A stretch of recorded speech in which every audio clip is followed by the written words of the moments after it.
yourself, Gary, for those that don't know you. Yeah, sure. Good evening. My name is Gary Pinyoun, founder of a Positive Shift, previously Positive Shift Solution. So just a Positive Shift. And yeah, how much do you want to tell you all about myself? And yeah, well, I mean, if we start from where you want to start, yeah. the childhood, I know we've got sort of some common ground. We're both from Eastbourne, so try not to mention too many people that we might know between us, just in case. Eastbournians, I think it's called, isn't it, or something? Yeah. or just old duffers, as you said, yeah. Yeah. So yeah, I think, as I said, as we've alluded to, born and bred in Eastbourne, and I suppose if you just sort of jump to the police bit, but I was went to school in Eastbourne, not Hampden Park like yourself. Went to Ratton, and I left at as we were allowed to at that time. I left at 16. I chose to leave and not go to college, and got straight into banking. And I was there. I think Royal Bank of Scotland it was. So yeah, for 4 years, and then went and worked at an insurance company in the town for another 4 years. And after doing those jobs, day in, day out, and pretty much with my eyes closed, boredom had set in. And despite a pay rise at the insurance company, I was still bored. And a friend of mine through football had previously, he joined the police, and got talking about it, saying how much he enjoyed it, and saying all the good stuff, and said that I should apply. And so I think the time came to apply, and the pay rise came. So I thought, no, I'll stick with what I know. I'll stay here. Pay rise is good, and I'm doing all right. And then I regretted that. So I applied in December. One of the ladies at work, her husband was a sergeant over in Seaford, and I went out with him for the evening. I think it was a midweek or Wednesday night or something, and absolutely nothing happened whatsoever. Sat in his car for hours on end, driving around trying to find something. Nothing happened, and back I came none the wiser. And I think, as I said in the group the other day, none of my family are in the police.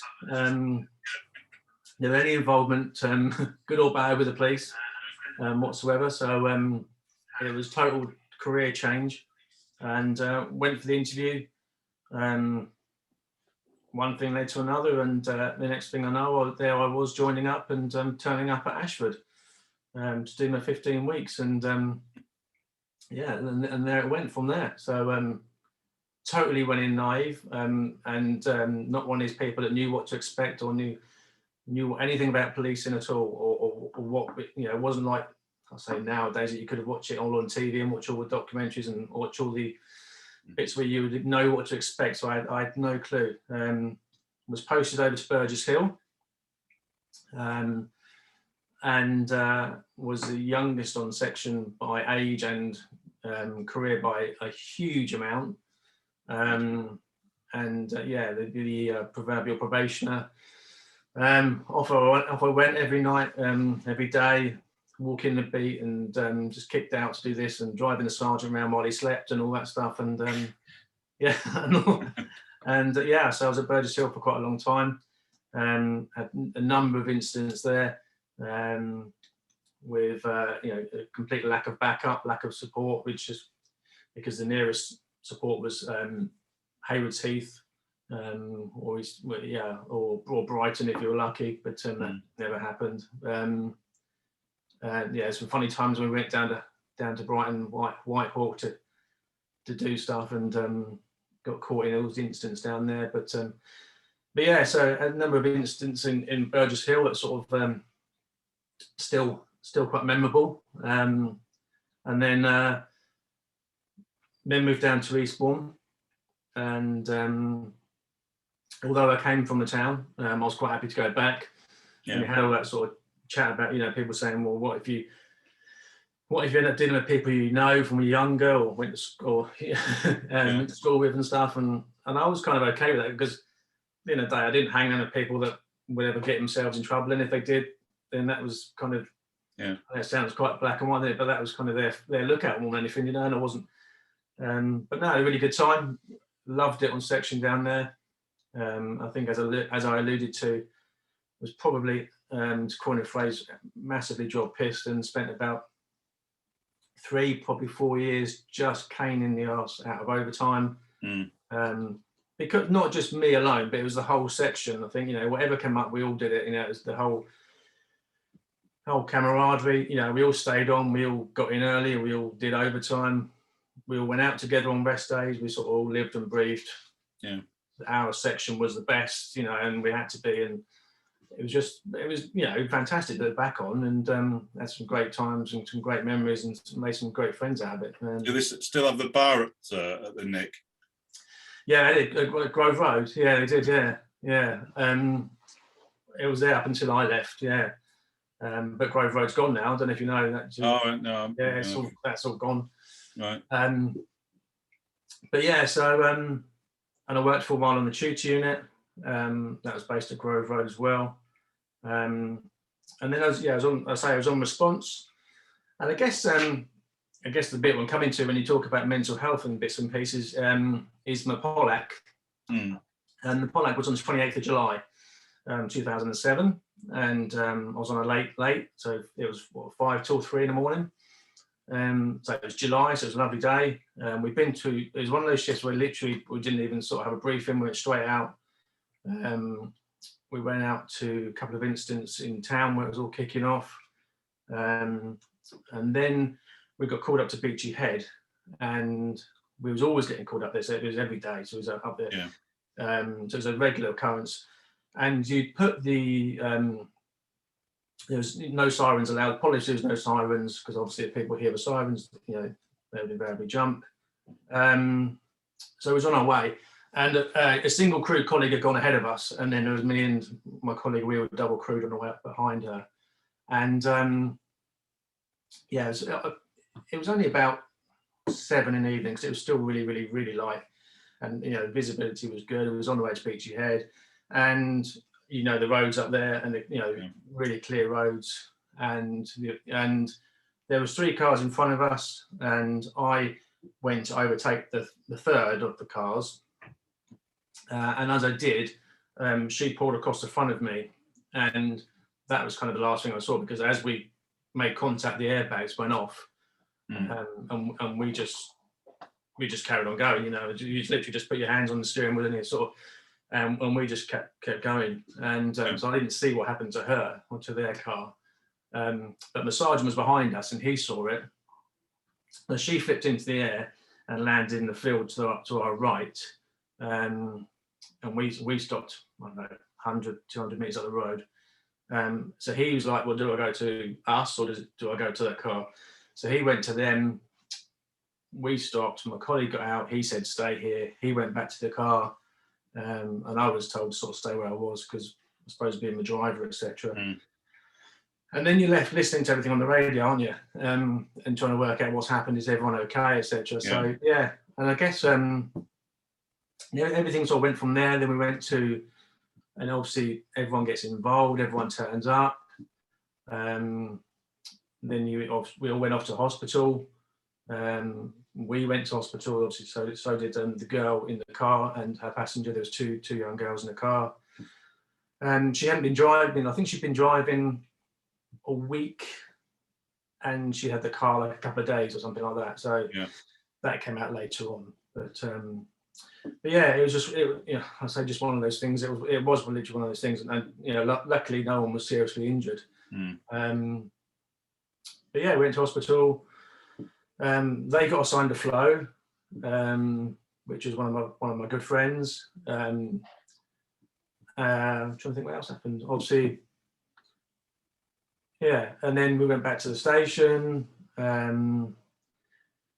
think it was a real debrief. I remember. I know me and my colleague, the passenger, got sort of separated. We weren't allowed to talk, etc.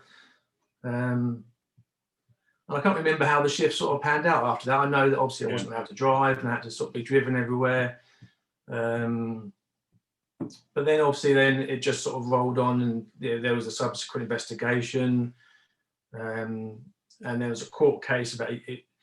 I've got a Federation friend assigned. The court case was about a year later. As I said in my email, it was random because I remember getting a phone call one day from the Federation friend, and he said the statutory time has elapsed.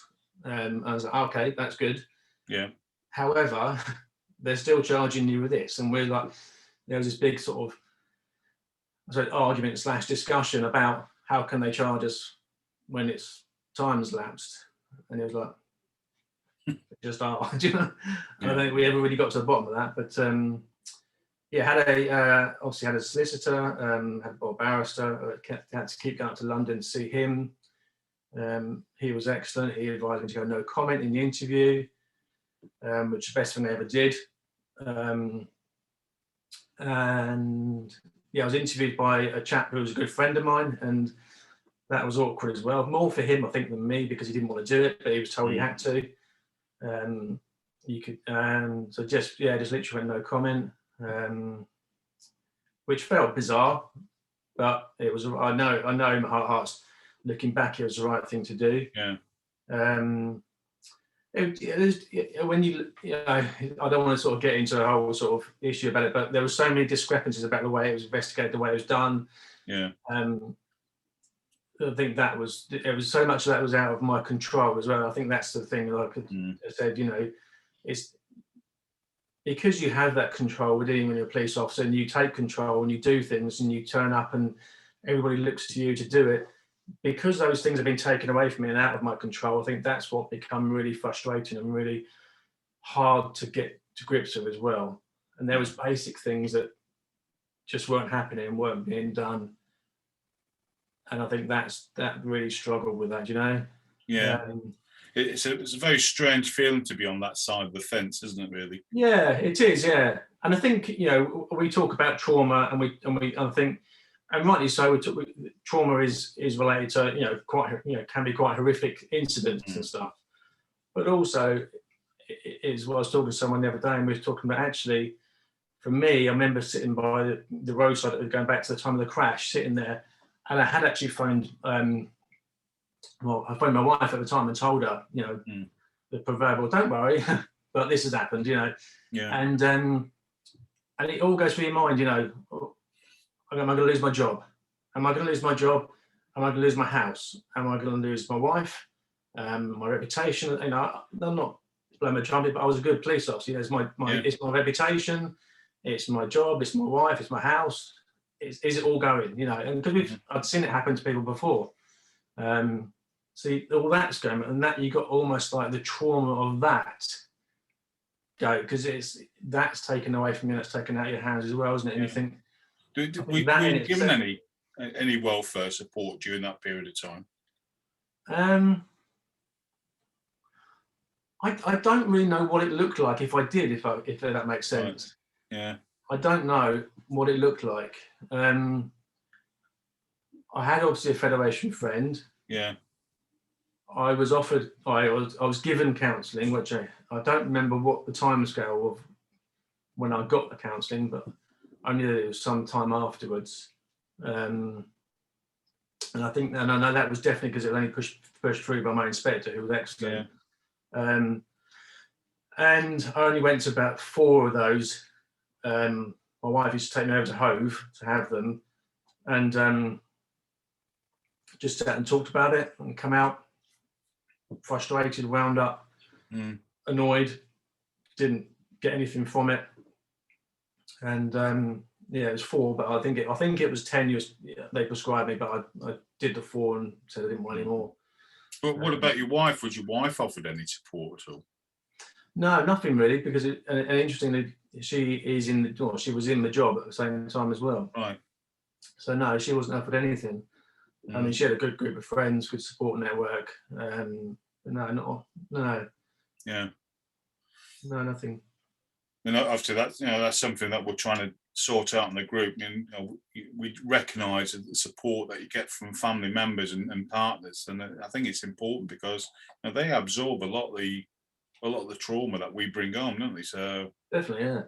I mean, has your wife spoken about that period of time at all, or? Yeah, we've spoken about it, and I think again it was the helplessness side of it. You know, she came to hospital with my parents, and it was that helplessness about not being able to see me and talk to me at that particular time as well, and just not knowing what exactly had happened and how I was. And although I always come back to the car crash as being that straw that broke things in a way, for me, when I look at my career as a whole, I know I went to far worse situations. I've seen far worse. I've been to far worse. And yet I think it was that helplessness, and it was that my career, my house, my wife, and all that, everything else. You know, if I lost the job in the police, you know, then how easy is it to get another job? It's not, you know, and then why have you left the police? Well, because of this, that, and you know, I think it's all that sort of knock on. Whereas all the stuff I've been to previously,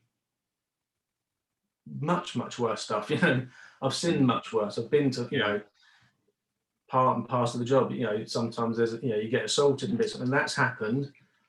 But none of that stayed with me in the same way or affected me in the same way as that potential. It's like a chink in the armor, isn't it? That you find out how vulnerable you are when it comes down to something like this. You know, a flick of a switch, and all that sort of at risk, isn't it? Yeah. But I think that's kind of like the wonder of the job, isn't it? Really, one minute you're on the front line, this sort of thin blue line, and you're fighting evil, and the next minute you're doing something completely soft with, you know, some children or anything, you know. And it's so contradictory almost, isn't it? In a kind of way. But and trying to put on all those hats is incredible, really. But so what happened after the sort of the court appearance and whatever? And, you know, I'm assuming you got the result and it was thrown out. Yeah, it was. Yeah, and again, that was just, it was ironic how that happened. They tried to suggest that basically there was skid marks in the road, and they tried to say that they were my skid marks and that I'd braked and I had time to react, and I didn't. I had no time to react, and they weren't my skid marks. They was the sergeants behind me, and what happened on the night was they'd taken his car back out on patrol, and they hadn't kept it as part of the scene, and lots of assumptions were made, and it came out in court, and he said all along, he said, no one's ever asked me. He said they were my skid marks. I skidded, because I saw what was going on and slammed on the brakes, and lots of little things like that. And it was done over 4 days, done on Monday, Tuesday, and then for some reason they didn't have it on a Wednesday, probably playing golf or something at the magistrates, and then it finished up on a Thursday, Friday, and lots of things, inaccuracies. Just basically, it was all found not guilty, and so, as I said, how was life after the court appearance and back in the job? In what respect? On section back on? Yeah, I take you stayed down in Eastbourne for a while after that, before, because I know you transferred after that. Yeah, and we'd applied to transfer before the crash, actually. Okay. Spookily, just before the crash, we'd applied to transfer up to Suffolk because my wife Jo, her parents are from here, right? And her dad wasn't very well, so we wanted to move up here to see him and to be closer. And then obviously everything got put on hold. Yeah. Unfortunately, Suffolk were really, really good about it, or they just sort of said, just let us know when it's done and you can move, So it was all quite open-ended with them, so they were really good. And obviously once everything got sorted, everything started to get pushed through again, and got the house sorted, got the house sold, and came up here. But and the only other thing was outstanding was the internal sort of side of things, which again got resolved quite quickly, but quite bizarrely as well. I just got called into the office and given words of advice. I had to sign the old discipline book to say that I'd be more careful next time, which was almost just, well, yeah. Well, we unfortunately know how that works. So you transferred up to Suffolk, and then obviously it was a bit of a drama up in Suffolk with the way you were treated up there, by the sound of it. Yeah, it was just frustrating, I think, more than anything, having sort of done 10 years and been, fairly experienced, and come on to section here, come on to uniform. And my wife, she was child protection, so it didn't affect her as much as it did me. But with the epaulets being brand new, and effectively showed me that I was a new probationer or student officer, and everybody treated me as such. And it took a long time and a few run-ins with some custody sergeants mainly, for them to understand that I wasn't, and it just made things awkward. And that, I was going to say stigma, that those epaulets never left me. Do you know what I mean? It was very awkward, and it was, they didn't look at you, they just looked straight at your shoulder, and they judged you from that. And of course the control room only heard your number, so that's all they treated you as. And it just didn't make it much fun, if I'm honest. It didn't make it as much, it wasn't as enjoyable as I wanted it to be. So what was the deciding factor for leaving the police then? I've been doing lots of volunteer football work, youth football work in the village where I live, and I've basically done a lot of good work with the football club, and had a close relationship with the FA, local FA here, and a lot of the staff there. And I got a phone call saying that the National FA were going to fund a new role, which was going to be based in Suffolk. Did I want to be interviewed for it? And you'd be a really good fit for the jobs, kind of thing. So, and I was like, go for it. And it was just, the time was right. It felt right. And it was it was a great opportunity. And I went for it. And that's, it took me ages to adapt after leaving, going from being in the police doing DMM and just a whole sort of everything that was going on a Friday to walking into the Suffolk FA office on a Monday. Just bizarre, because the issues that they were worried about on a Monday that had happened on football matches, or not happened at football match over the weekend, there was just no comparison between what I couldn't get my head around what they were upset about and why they were upset about it, and yet I had to adapt to being in and understand and have some appreciation that I'm in their world now, and it took a long time. And it's one of the things we were chatting about the other day with one of the guys off on the other Facebook groups, that transition period from police officer to Civvy Street, and that change of culture, and then changing our sort of frame of reference as well. What we would call it is a drama.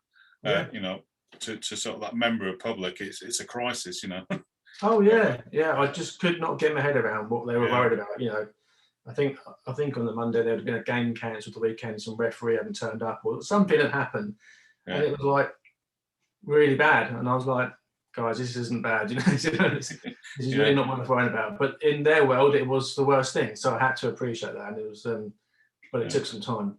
So what took you down on your journey into sort of what you're doing now then? What was the deciding factor for that? Why did you get involved? Again, it was football related. It started off. I was working with a friend of mine who's a freestyle footballer, and he was here a lot. He was over from America and here a lot, and I was just fascinated by the way, because he was coaching the kids and talking to people. Just fascinated by the way he was talking and what he was saying, and it was just different.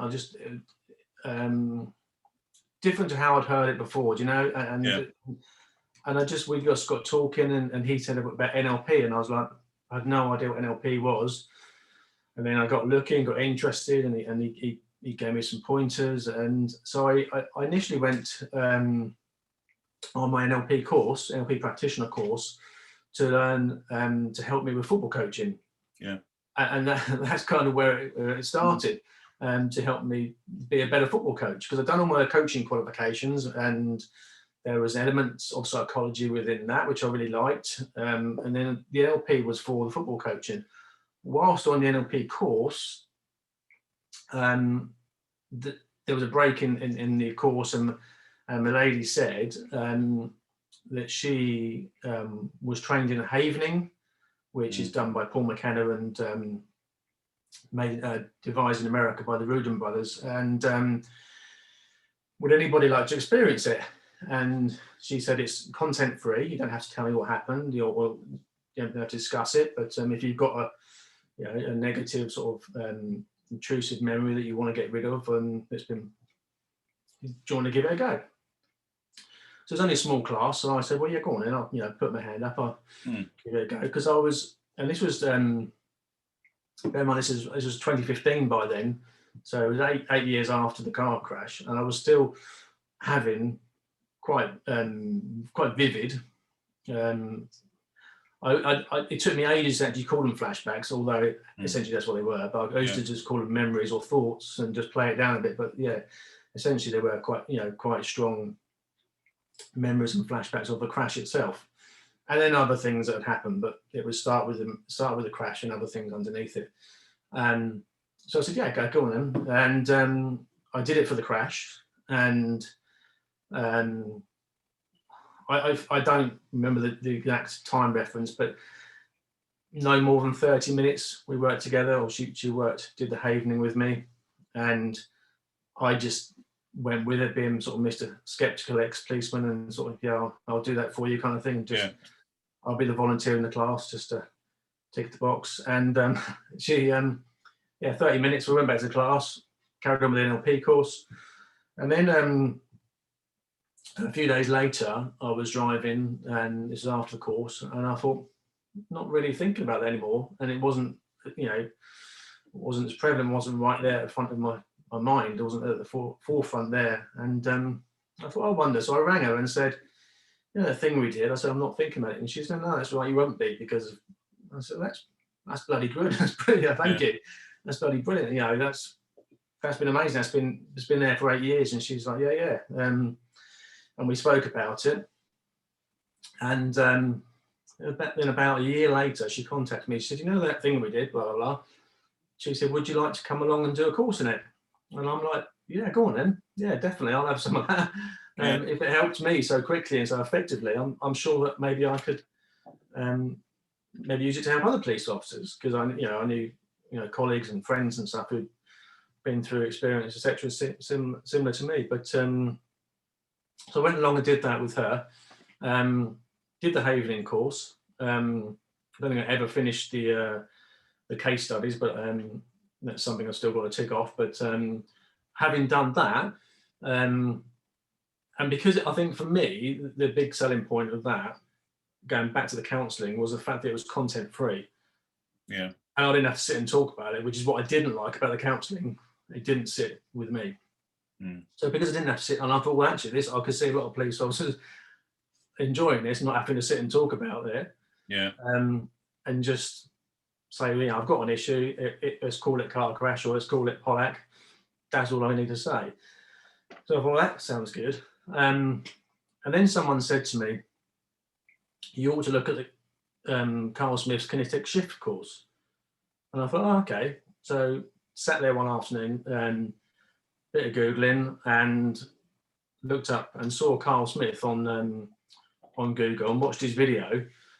And then ironically, he'd obviously had the car crash, the car incident, which we know about. He's obviously a police officer, ex-police officer. He lives not far from here. Yeah.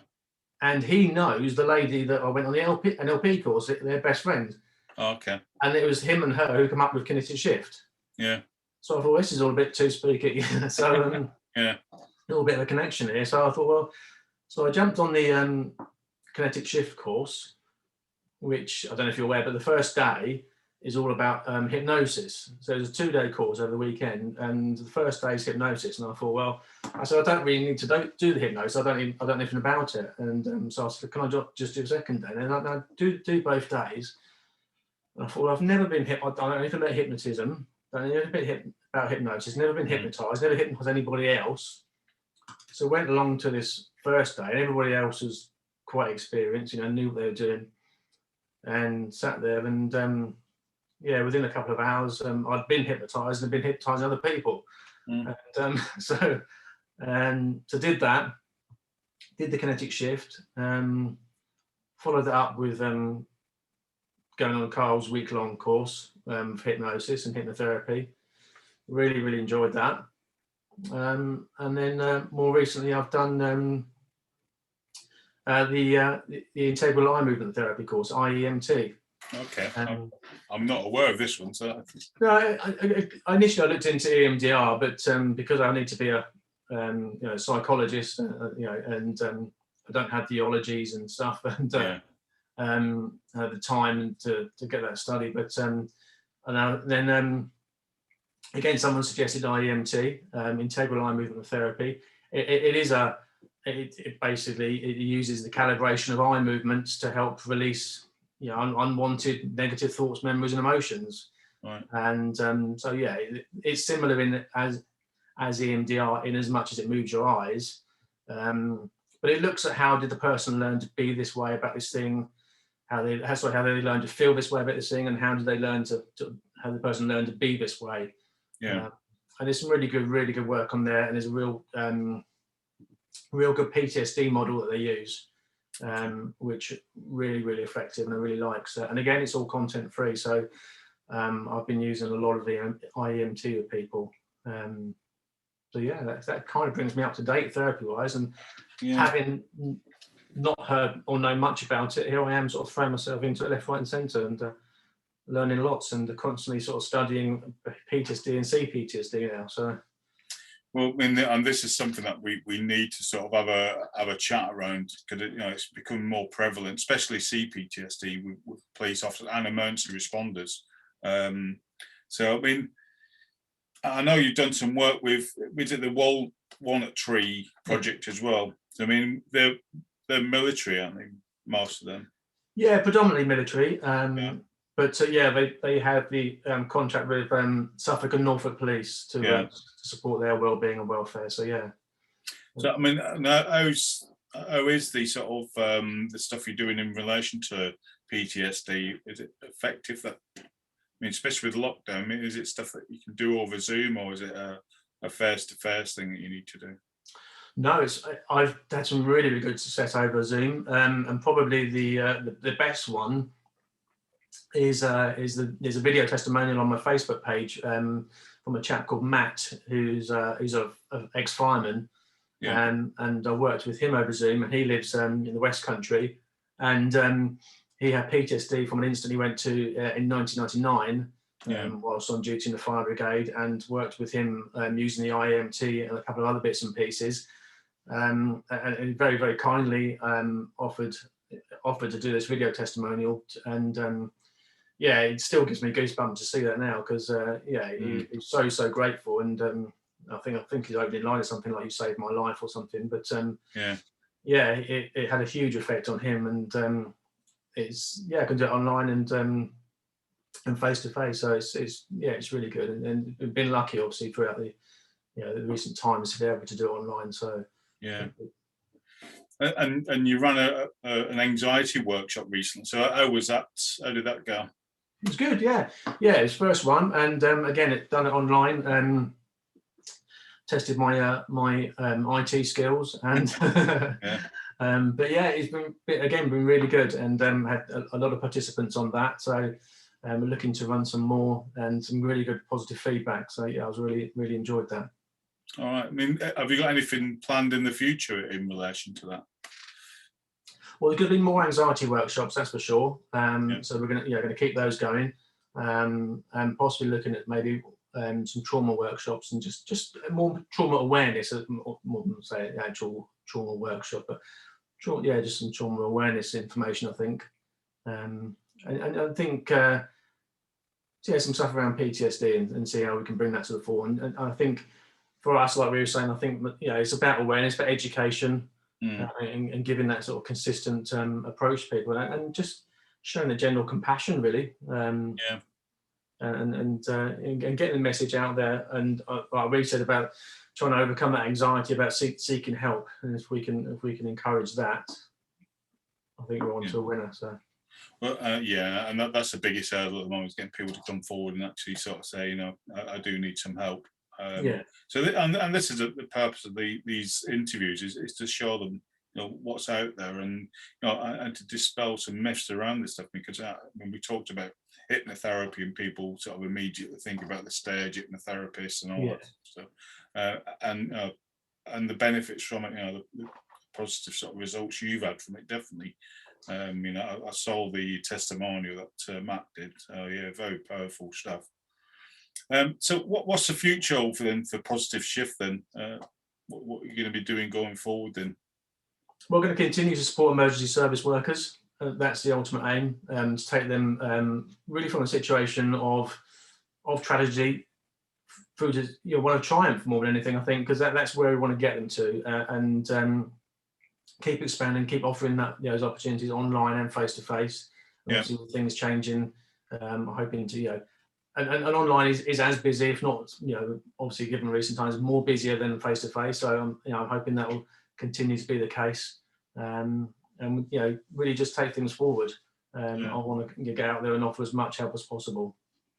I know when I chatted to Ben last week, he was skeptical about the online stuff, but he's embraced it now. So he's no dinosaur. So if he can do it, Matt, I'm sure you're going to be all over it. Sorry about that, Ben. So I suppose to close the interview, because I know we've been sort of rabbishing on for some time now. So what are you looking forward to after lockdown, Matt? Once all the restrictions are finished?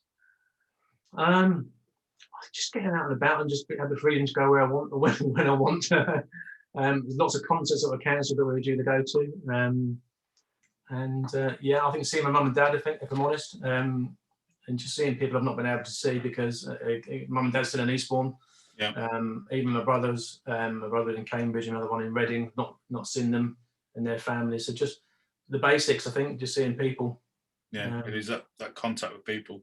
Yeah, but definitely friends and family, and everything else is a bonus, isn't it? So yeah. I think it's made a lot of people reevaluate what's important in their lives, isn't it? Massively, yeah. That reboot. Yeah. Matt, I appreciate your time, and I know you've got some homework to do for the course that you're on tomorrow, run by some really good-looking instructor, apparently. But yeah, it means really good to chat to you, mate, and and have this resource available to the group is fantastic. So I do appreciate your time. No, listen, appreciate your time, and thank you for everything you're doing. It's much appreciated, and you're doing a great job. So please keep it up. No, definitely, mate. Thank you. Right. Cheers. Cheers. Thanks a lot, mate. Okay.